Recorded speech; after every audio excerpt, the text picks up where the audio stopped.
Контроверзниот украинец тврди дека предал чисти и валидни документи без направена грешка во процедурата за добивање државјанство, откако вчера владата го активираше членот 14 за да му го одземе македонското државјанство и пасошот.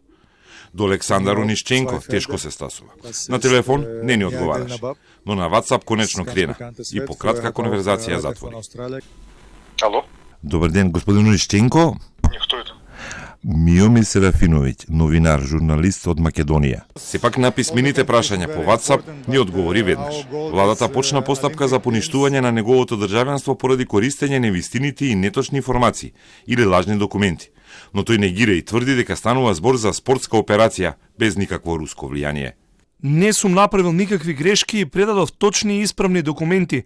Еден од македонските јавачи ме убеди да настапувам за Македонија за да помогнам на националниот тим. Имам 2 државјанства, но последните 2 години се надпреварував за Русија.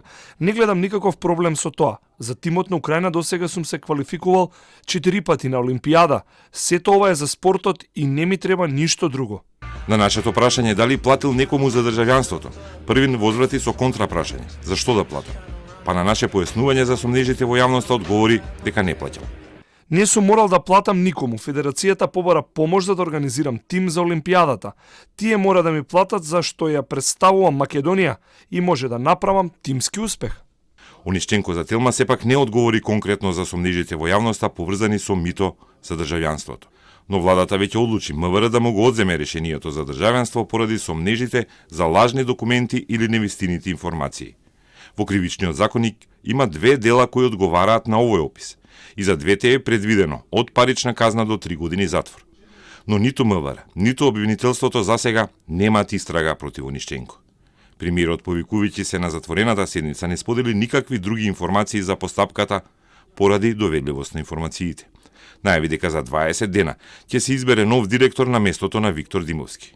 Ист одговор за Онишченко даде и на новинарското прашање и на пратеничкото прашање, пошто доби контра од Милошовски.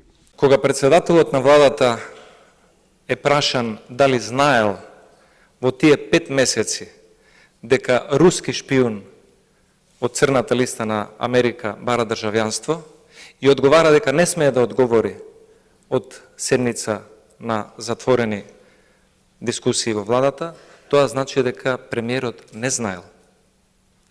Не го третираат како премиер. Милошовски тврди дека Онишченко имал директно познанство со Заев за да тргува со газ во Македонија. Телма веќе објави дека украинецот имал намера да се занимава со тој бизнис и дека процедурата за негово државјанство била забрзана оваа година во мај, кога беа воведени санкциите за руски газ. Но Онишченко му го поставивме и ова прашање, но не одговори за бизнис плановите, со тврдење дека Македонија му е спортска дестинација.